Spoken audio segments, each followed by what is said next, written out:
Bon matin, shalom, shalom. C'est avec un sourire esquisse sur le visage que nous vous souhaitons la bienvenue à Wake Up, votre matinale à la gloire du Seigneur. Installez-vous aisément et puis merci de recevoir Harry Aweli. Bonjour Shalom Nami, Harry. shalom shalom. Tu vas bien? Oui, Dieu fait grâce, je me porte très bien. Ça sent le cinéma, c'est ça? Non, aujourd'hui on ne parlera pas cinéma, malheureusement. D'accord, il n'y a pas de souci. À tout à l'heure, shalom Mathilde. Shalom Nami, Ça tu va, vas tu vas bien, ça va. Ah, il nous a déphasé. Il nous a déphasé aujourd'hui. Mais bon, c'est pas bien grave. On se rattrapera. Mathilde, ça va? Oui, ça va très bien. D'accord. C'est jeudi et puis dans la rubrique L'invité du Wake Up, nous recevons M. Axel Boiseau. Shalom, M. Boiseau. Shalom, Nami. Ça fait plaisir de vous retrouver un jeudi. Hein? Oui, je suis content d'être là. Le jeudi, c'est toujours spécial. Très spécial. On comprend un peu hein, la tenue, Oui. le blanc. Apporter un peu de lumière sur le plateau. Je copie un lundi. Vous avez fait un lundi en blanc? Oui. Je suis. D'accord, c'est super. Merci beaucoup, M. Boiseau. Pasteur Kwame Félix est avec nous en ce jour. Shalom, pasteur. Bonjour, Nami. Vous allez bien, pasteur? Ça va par la grâce de Dieu vous-même? Ça va bien, pasteur. Amen. Amen. Prions avec Harry Aweli. Éternel, nous t'invitons, conduis-nous au nom de Jésus. Amen. Amen. Jean 1, verset 1 nous permet d'ouvrir la première rubrique de cette émission, la méditation matinale. Méditons ensemble.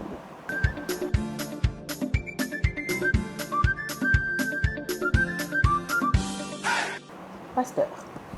Oui, Dieu vous bénisse. Amen. Tite chapitre 2, le verset 11 et 12 nous dit ceci: car la grâce de Dieu, source de salut pour tous les hommes, a été manifestée. Elle nous enseigne à renoncer à l'impiété, aux convoitises mondaines et à vivre dans le siècle présent selon la sagesse, la justice et la piété. Voilà ce que nous recommande la parole de Dieu. Le Saint-Esprit nous donne une parole forte, une parole importante. Pourquoi? Parce qu'aujourd'hui, il y a une grande confusion. Le thème que nous voulons donner peut-être à cette méditation, c'est la grâce salvatrice nous amène à renoncer au péché. La grâce salvatrice nous amène à renoncer au péché. La grâce salvatrice n'est rien d'autre que la faveur divine imméritée que Dieu nous accorde pour le pardon de nos péchés et pour le salut par la foi en Jésus-Christ. Alors, cela a été mal compris par plusieurs personnes et depuis des décennies, c'est galvaudé dans la rue, même dans certains milieux évangéliques. On a vu la grâce de Dieu comme une grâce à bon marché où on se dit, voilà, c'est une faveur imméritée. Alors, dès l'instant où nous sommes venus et que Dieu nous a fait grâce d'être sauvés, alors nous pouvons vivre comme bon nous semble. Et ce qu'on a appelé aujourd'hui les gracistes, c'est même le nom d'une dénomination, les gracistes, c'est-à-dire eux, ils ont reçu la grâce et ils vivent comme bon leur semble. C'est parce que Dieu nous recommande. Et si le Saint-Esprit nous dit, la grâce de Dieu nous enseigne à renoncer au péché. Le péché est un piège. Le péché, quand il n'y a pas de confession, devient un piège. Et nous devons faire très attention. La grâce véritable de Dieu nous enseigne à renoncer. Renoncer, c'est abandonner délibérément. Nous devons abandonner délibérément le péché sous toutes ses formes. L'impiété, la souillure, l'immoralité, quel que soit tout ce que vous pouvez nommer comme péché.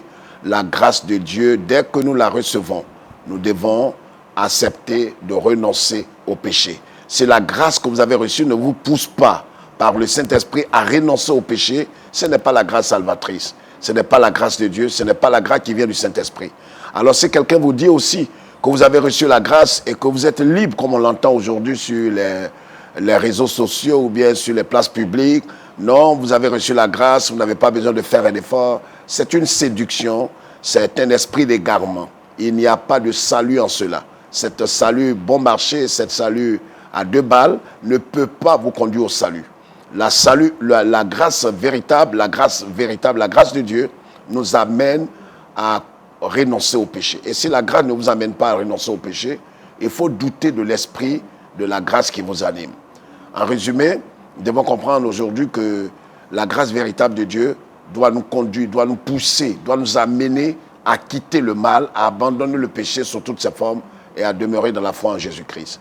Que Dieu nous bénisse et qu'il nous amène à comprendre la pensée du Seigneur, qui n'est rien d'autre que Une grâce véritable nous amène à quitter le péché sous toutes ses formes. Que ne vous laissez pas séduire. Il y a ce qu'on a appelé la bonne nouvelle de la grâce dans certains milieux en Afrique et dans le monde, qui vous dit tout simplement que vous avez reçu la bonne nouvelle, vous avez reçu la grâce de Dieu, vous n'avez pas besoin de vous repentir encore, vous n'avez pas besoin de demander pardon à Dieu. C'est une séduction de l'enfer, c'est une séduction de Satan. Il faut quitter ces milieux si vous tenez à l'éternité de votre âme. Que Dieu vous bénisse. Amen. Merci, pasteur. Pasteur, est-ce que lorsque nous demeurons dans le péché, cette grâce-là peut nous quitter? Oui, mais la Bible le dit clairement. Cette grâce, si elle vient de Dieu, elle nous pousse à renoncer au péché. Mais dès l'instant, vous savez, la grâce a un temps. La grâce de Dieu prendra fin à un certain moment. Ananias et Saphira, par exemple, étaient dans la période de la grâce. Mais cela ne les a pas exemptés de la mort qu'ils ont subie. Donc, quand vous demeurez délibérément dans le péché, à un certain moment, la grâce de Dieu va vous quitter. La grâce de Dieu va vous quitter. La Bible dit, pendant que la grâce subsiste, nous devons faire en sorte de renoncer au péché, de nous éloigner du mal. Et il ne faut pas abuser de la grâce de Dieu. D'accord, pasteur. Merci, pasteur. Monsieur Boiseau. Oui, je valide ce message qui nous tient toujours dans le fait de ne pas abuser des faveurs de Dieu. C'est vrai, Dieu nous donne la possibilité de revenir à lui, de confesser nos péchés. Et il nous a rachetés, il nous a même pris là où nous étions déjà dans le péché. Mais il faut pas abuser sa liberté, comme disent les anglophones. Il ne faut pas abuser sa liberté, sinon elle va finir par nous abuser. Donc il faut rester dans la mesure. D'accord. Merci, monsieur Boiseau. Pasteur. Nous te rendons grâce, notre Dieu et notre Père, nous te disons merci de nous éclairer et surtout de réveiller la mémoire, Seigneur notre Dieu, d'une personne qui nous suit et d'avertir une personne aussi qui nous suit. Nous avons compris que la grâce véritable, la grâce qui vient de toi, la grâce de Dieu, la grâce salvatrice nous amène toujours à renoncer au péché et à quitter le péché. Aujourd'hui, nous entendons ça et là, que la grâce, dès que nous l'avons reçue, nous pouvons demeurer dans le péché.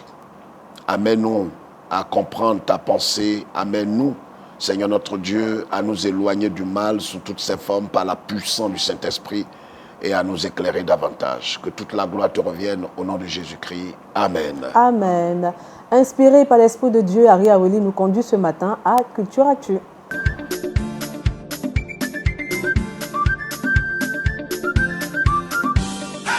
Ari Aweli, avec toi, on parle de Alléluia Challenge. Exactement. Aujourd'hui, notre actualité parle essentiellement de Alléluia Challenge.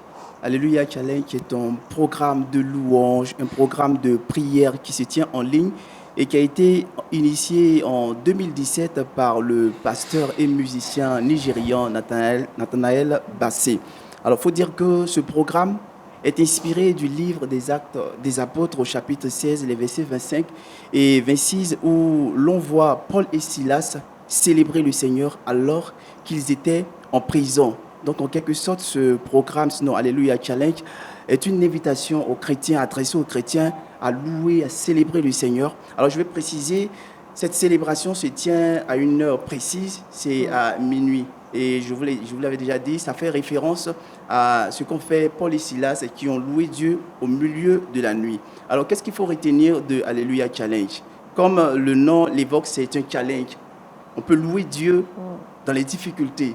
On peut célébrer Dieu dans des moments compliqués. Et le challenge vient à quel moment? C'est en ce moment que Dieu pourra se manifester. Ce n'est pas forcément quand tout va bien qu'il faut prendre l'habitude de célébrer Dieu comme on a bien souvent pris l'habitude de le faire dans nos églises où on dit c'est le moment de célébration, le moment de la louange. Et tout le monde le fait. Et ça, on le fait aisément. Mais est-ce qu'on a cette même capacité à pouvoir louer le Seigneur dans les difficultés? Donc, c'est vraiment le but, la vision qui se cache derrière Alléluia Challenge. Alors, la prochaine édition se tiendra du 9 au 28 février 2026 au Tafawa Balewa Square à Lagos, à partir de 23h59, donc au milieu de la nuit, tout comme l'ont fait Paul et Silas. Je vais donc vous inviter à voir une petite séquence vidéo pour vous donner un aperçu de ce que c'est exactement.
passé tout à l'heure où on pouvait voir un enfant en train de célébrer Dieu. C'est le résultat immédiat de Alléluia Challenge qui a vraiment un impact, il faut le dire, dans la vie de plusieurs croyants qui se connectent à l'heure indiquée pour pouvoir participer à ce programme. Je le dis parce que ce Alléluia Challenge a vraiment de l'impact. Aujourd'hui, on a la réplique de Alléluia Challenge dans la francophonie, on a Maranatha Impact, on a plusieurs autres programmes qui sont aussi similaires, qui montrent également qu'on peut louer Dieu, célébrer Dieu, que nous devons vraiment le faire, mais en période de difficulté.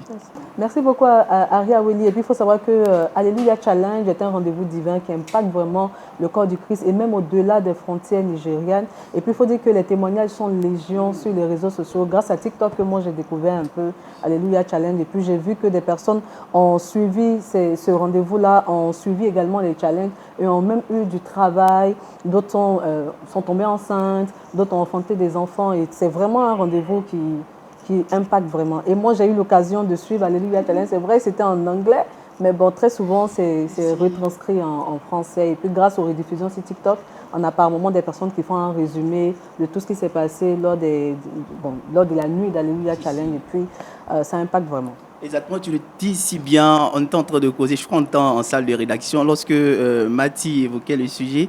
Donc, elle en parlait. Il dit, mais c'est quoi Alléluia Challenge? Elle dit, mais toi, tu es dans la musique, tu chantes tes musiques, si tu ne connais pas Alléluia Challenge. Donc, depuis lors, j'ai commencé à fouiller, chercher. J'ai dit, mais waouh, un très beau programme. Ouais. Et puis, depuis lors, je ne fais que suivre. C'est vraiment impactant. Ça a vraiment été vulgarisé grâce aux réseaux sociaux TikTok. Surtout les années antérieures, c'était plutôt en anglais, mais la francophonie est montée pour s'associer au challenge. Et du coup, maintenant, l'année dernière, il y a eu une interprète qui parlait en français. Donc, ça a plus aidé, du moins aider les Français et tout. Donc, vraiment, cette année, on prie en février aussi qu'il y ait quelqu'un qui interprète aussi en français. C'est vrai qu'on apprend un peu à aiguiser un peu le sens et puis comprendre aussi l'anglais et en parler. Donc, tout là-bas, c'est un challenge. Oui, parler anglais, chanter en anglais, tout, c'est un challenge. Mais franchement, les participants, on sent que la grâce de Dieu, l'Esprit de Dieu est vraiment sur eux. Parce que quand tu les vois esquisser des pas de danse, tu te demandes, mais waouh, le Seigneur a vraiment opéré un miracle dans sa vie. Et ce n'est pas les danses de slow, non, ce n'est pas les slow. Oui, et puis je vais juste lever l'équivoque, c'est qu'il n'y a pas que les pas de danse, il n'y a pas que les chants, mais il y a vraiment la prière, c'est vraiment un temps de dévotion pour pouvoir vraiment crier à Dieu, tout comme l'ont fait vraiment Paul et Silas. Voilà. Merci, Aria Willy. Monsieur Boison.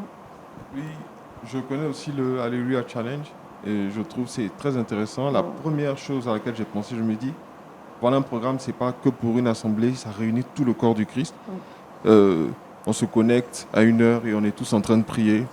C'est des programmes vraiment inspirants. On se retrouve le lendemain et on se rend compte qu'on suivait tous le même programme. Donc, rendez-vous au prochain Alléluia Challenge. Rendez-vous au prochain Alléluia Challenge. Pasteur. Non, mais c'est une très belle initiative. Vous savez, l'histoire de Paul et Silas, nous savons tous ce qu'ils ont vécu dans la douleur, dans la blessure, mais cela ne les a pas empêchés de louer le Seigneur. Et on sait aussi comment Dieu les a délivrés en ébranlant les fondements de la prison et tout. Donc, je crois que cette initiative doit continuer et doit aussi inspirer peut-être même les églises aussi à organiser, comme le frère le dit, dans des communautés, trouver du temps, au-delà même des veillées. Parce qu'il faut changer un peu le style des choses. Ce n'est pas juste une veillée de prière, mais vous savez, il y a la puissance dans la louange. Quand la Bible dit que Dieu sied dans la louange de son peuple, alors quand ça vient du cœur, et que c'est de façon délibérée, que nous venons pour louer le Seigneur, pas pour attendre quelque chose, mais nous venons pour le célébrer, Dieu est glorifié. Quand il est glorifié, alors nous bénéficions de ses bienfaits. C'est sûr et certain. Amen. Merci, pasteur. Merci, Aria Willy. La vidéo du jour met en lumière une idée de génie des ceintures hommes réalisées à partir de pneus recyclés. Nous en parlons dans la vidéo du jour.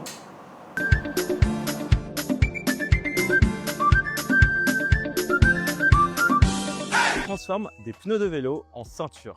Bienvenue chez La Vie est Belle. Alors tout commence il y a 8 ans lorsque Hubert était en études à Lille. Il voulait être ingénieur mais il réalise rapidement l'ampleur d'un désastre. Le problème c'est qu'il y a beaucoup trop de déchets qui sont incinérés, c'est le cas du pneu de vélo et qu'on a aussi besoin de fabriquer localement pour créer de l'emploi dans nos régions. Je vais vous montrer les grandes étapes de fabrication d'une ceinture en pneu de vélo. Donc je prends un pneu de vélo usé qu'on a collecté et on va aller le découper ici.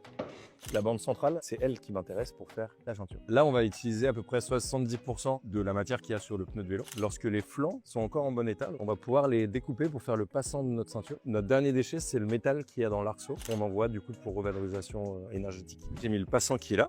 Je mets un dernier rivet, la petite étiquette de composition fabriquée en France. Et je vais assembler. Et là, c'est officiel, on a une ceinture avec un pneu de vélo. Grâce à ce procédé, chaque objet a le droit à une seconde vie, ce qui permet ainsi de limiter le gaspillage. On a fait plus de 70 000 ceintures avec 70 000 pneus qu'on a directement réutilisés. Maintenant, on est 8 à travailler au quotidien dans l'atelier. Et la vie est belle ne se limite pas qu'aux ceintures, puisqu'ils ont élargi toute leur gamme de produits. On a également des caleçons avec des draps, on a des bracelets avec les maillons de chaîne de vélo, on a nos porte-clés, nos porte-cartes avec les ballons de rugby, c'est une nouveauté de cette année. Et on a également une gamme pour les chiens, puisqu'on a une sous-marque qui s'appelle Dog Belt. On fait des colliers de chiens avec toutes les matières qu'on travaille déjà. Et ici, impossible d'acheter 2 fois le même produit, vu que chaque matière première est unique.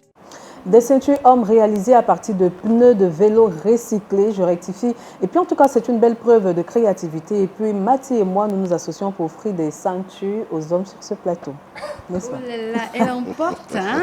Oui, mais ça, c'est pas... Non, mais attention. Hein. Attention, est-ce que c'est le vélo? Non, pas du tout. Sinon, c'est bien, mais il faudra aussi trouver la solution pour les pneus de véhicules, de voitures et autres, parce que ça aussi, ça gaspille, ça détruit aussi l'environnement, parce qu'après, c'est rejeté et on utilise... mais souvent, c'est utilisé pour la rénovation d'intérieur, oui, dans les meubles, etc. Et t'imagines la ceinture de ça sur arrive. Là, on peut faire au moins 10 à 5 à 10 ceintures à partir du pneu de véhicule. Et moi, j'aime bien. Respecte ton engagement. Moi, je ne veux pas partir. Je n'ai pas dit que je voulais ouvrir. Tu m'abandonnes. Elle m'abandonne, M. Boiseau. Oui, c'est vrai que c'est pas derrière, c'est une idée de business, je peux bien comprendre, mais c'est assez intéressant, il faut le relever. Le recyclage, c'est vraiment quelque chose d'ingénieux. Pourquoi, avec l'exemple typique que nous avons, nos rues aujourd'hui foisonnent de petits pneus, de caoutchouc un peu partout, alors que le caoutchouc n'est pas biodégradable. Donc, si on peut trouver une alternative pour pouvoir, j'allais dire, assainir l'environnement, je pense que cette innovation-là est à saluer. En tout cas, nous, on aime très bien. Et puis, bon, moi, la partie que je retiens tout simplement, c'est la promesse de Nami. Juste après, j'aurai ma ceinture. D'accord, avec Mathie, on va gérer ça. Là, tu m'abandonnes aujourd'hui. Monsieur Boiseau. Oui, on attend nos ceintures. On attend nos ceintures. On va tenir on a voulu juste vous tester. Hein? Oui, on attend nos ceintures. On veut nos cadeaux. D'accord, il n'y a pas de souci. Pasteur. Mais c'est une bonne idée, recycler les pneus usés, et puis ça sauve aussi l'environnement. Et puis voilà, ça donne aussi du travail. Voilà, je crois que c'est une bonne idée. Voilà, d'accord, vous attendez aussi la vôtre? Pardon? Vous attendez la vôtre? Non. On bénit le Seigneur. Quand Dieu vous fera grâce. Hein. Amen. Donc, merci, voilà. Pasteur. Merci à tout le monde sur ce plateau. Notre invité du Wake Up n'est autre que M. Axel Boiseau et nous le recevons à travers cette belle rubrique.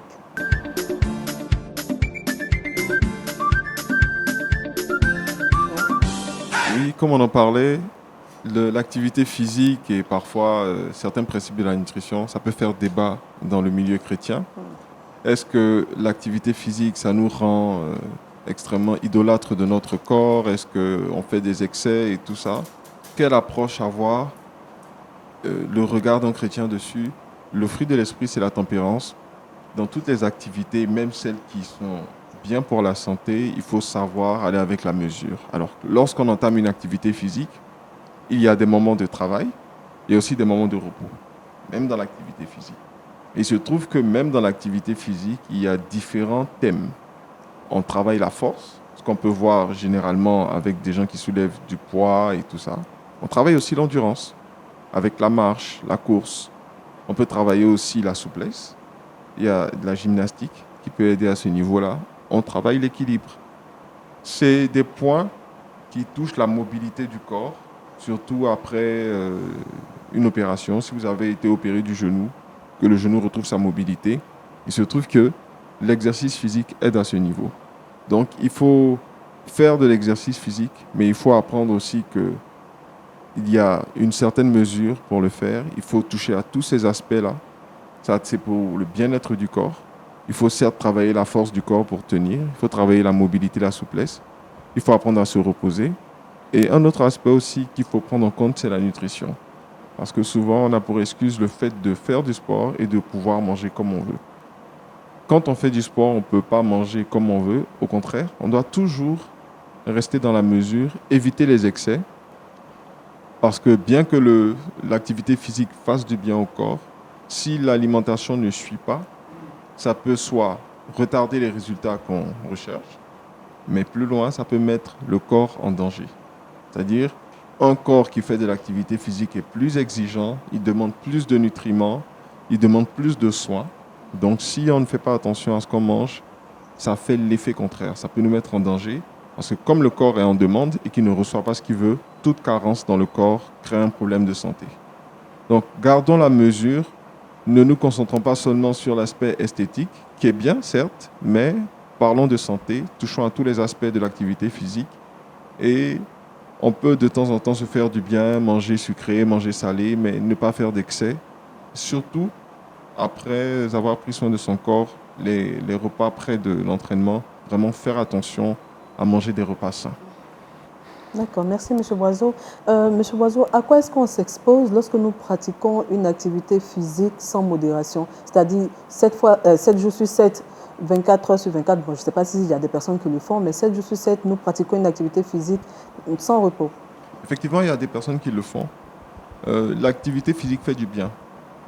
Du coup, ça devient parfois le refuge pour certaines personnes qui vont systématiquement, ça peut devenir une addiction. Il faut toujours le faire avec mesure, mais à quoi on s'expose? On s'expose à l'effet contraire. On fait par exemple de l'activité physique pour avoir des articulations solides. On peut fragiliser les articulations si on en fait avec excès. On fait de l'activité physique pour prendre soin des hormones, mais ça peut créer l'effet contraire. Donc l'excès dans l'activité physique peut créer l'effet contraire parce que le corps finalement, dans l'activité physique, ce qu'il comprend, c'est le stress volontaire. Un stress volontaire, c'est un stress modéré. Alors, quand on va dans l'excès, il n'est plus volontaire, donc ça devient comme une agression pour le corps. Donc, le corps a une réaction, soit ça le rend débile, soit pour se défendre, il crée d'autres substances qui déséquilibrent beaucoup de choses qui équilibrent le corps. Donc, imaginez toutes les maladies possibles, surtout les maladies métaboliques comme le diabète, l'hypertension et tout, c'est censé lutter contre. Quand vous faites de l'excès, ça vous expose à tout ça. Ok. Dans ce cas, qu'est-ce qui est recommandé? Combien de fois devons-nous pratiquer une activité physique? Pour la personne qui n'est pas forcément férue de sport, on va suivre les consignes de l'OMS. 3 jours d'activité physique dans la semaine, c'est amplement suffisant. Aller à 30-45 minutes. Si vous êtes sérieux dans ce que vous faites, c'est amplement suffisant pour rester en bonne santé. D'accord. Harry, tu peux poser une question? Oui, ce que je voulais demander, est-ce que le sport, l'activité physique tient compte des critères d'âge? Voilà, c'est-à-dire que pour pouvoir pratiquer certains types de sport, est-ce qu'on le fait en fonction de l'âge? Oui, l'activité physique prend en compte tous les aspects de l'humain. Ça prend en compte l'âge, le genre, le poids, la taille. Ça prend en compte même la race. Parce qu'il y a certains corps qui sont habilités à faire. Vous voyez, si vous prenez nos frères camerounais, ils ont des physiques différents de nous, par exemple. On pouvait le voir à l'époque lorsque nos équipes nationales jouaient, ils sont très costauds. Donc, ils sont amenés à faire certains sports. Et vu leur physique, je parle de façon générale, c'est des gens qui consomment beaucoup d'oxygène. Un physique menu consomme moins d'oxygène. Du coup, il faut faire de l'activité physique qui soit adaptée à ça. Vous prenez un costaud comme Samson, ce n'est pas un marathonien. Il ne peut pas faire du marathon parce qu'il va manquer d'oxygène très vite, il va avoir des crampes sur la route. Par contre, un sport de force, il peut le faire. C'est bon? Pasteur. Il faut être équilibré, il faut prendre soin de son esprit, de son âme et de son corps. Je crois que c'est recommandé. On ne peut que valider. Merci, pasteur, pour cette validation. Le trickbox, c'est avec Mathie.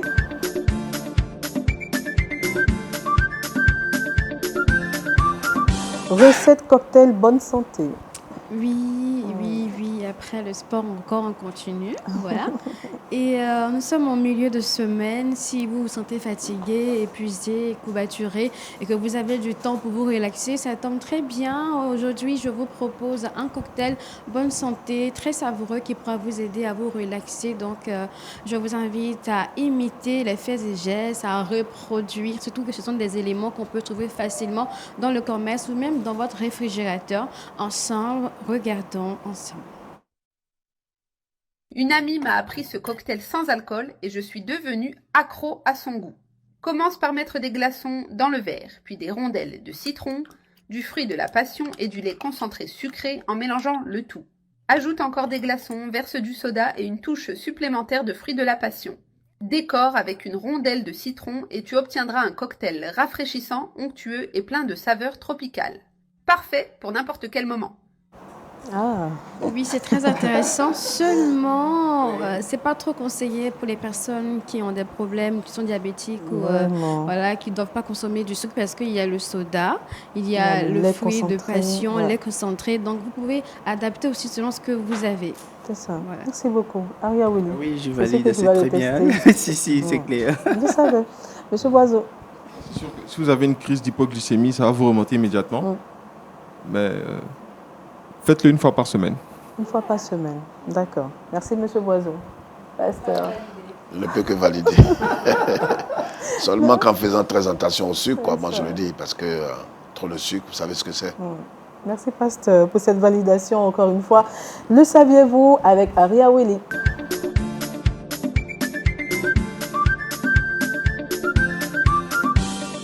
Connaissez-vous le record du plus long mariage au monde? Alors, marié depuis le 13 mai 1924, le record du plus long mariage au monde est détenu par le couple américain Herbert et Zelmira Fisher, qui totalise 87 ans de vie commune. Alors, ce couple a traversé plusieurs générations, pour ne pas dire plusieurs décennies, et également des périodes tumultueuses comme la Seconde Guerre mondiale jusqu'au décès de M. Fisher le 27 février 2011 à l'âge de 105 ans. Wow. Il a été rejoint malheureusement 2 ans plus tard par son épouse à l'âge de 103 ans. Quelle bénédiction. Et d'après les témoignages, le secret de leur longévité reposait sur leur foi en Dieu, sur le respect l'un envers l'autre, la considération et surtout la bonne communication selon ce qui a été relaté. Toutefois, le record du plus long mariage du couple encore en vie est détenu encore par un couple américain et c'est le couple Eleanor et Lil Gittens qui sont mariés depuis 1942 et qui totalisent à ce jour 84 ans de vie commune. Oui, jusqu'à l'année dernière, c'était 83 ans, donc si on actualise. Mais j'aime bien parce qu'elle elle suit très bien. Voilà, c'est super. Merci, Aria Willy. Pasteur, 83 ans, 87 ans. Oui, tout à fait, ça nous inspire. Moi, j'ai 33 ans de mariage cette année. Pasteur, vous n'êtes pas loin. Non, je suis encore loin quand même, mon ami, je suis encore loin. Ce qu'on doit faire, c'est d'apprendre un peu les techniques, la communication, le respect mutuel, l'amour vrai et puis le pardon réciproque. Je crois que c'est les choses qui doivent nous aider à tendre vers ce qu'ils ont vécu. Sinon, 33 ans, 87 ans, ami, il y a une grande différence quand même. Ouais. D'accord, Pasteur. Merci, Pasteur. Merci, Aria Willy. Le verset boussole. Nous retenons Tite 2, le verset 11 à 12 qui nous dit « Car la grâce de Dieu, source de salut pour tous les hommes, a été manifestée. Elle nous enseigne à renoncer à l'impiété, aux convoitises mondaines et à vivre dans le siècle présent selon la sagesse et la justice et la piété. » Amen. Merci, Mathie. Merci, Harry. Merci, Monsieur Merci, Boiseau. Nami. Merci, Pasteur. Merci, Nami. Que la grâce de Dieu vous accompagne tout au long de cette journée de jeudi. Prenez soin de vous et puis gardez l'écoute, quoi que ça coûte, sur Lumière du Monde Télévision. Bye bye.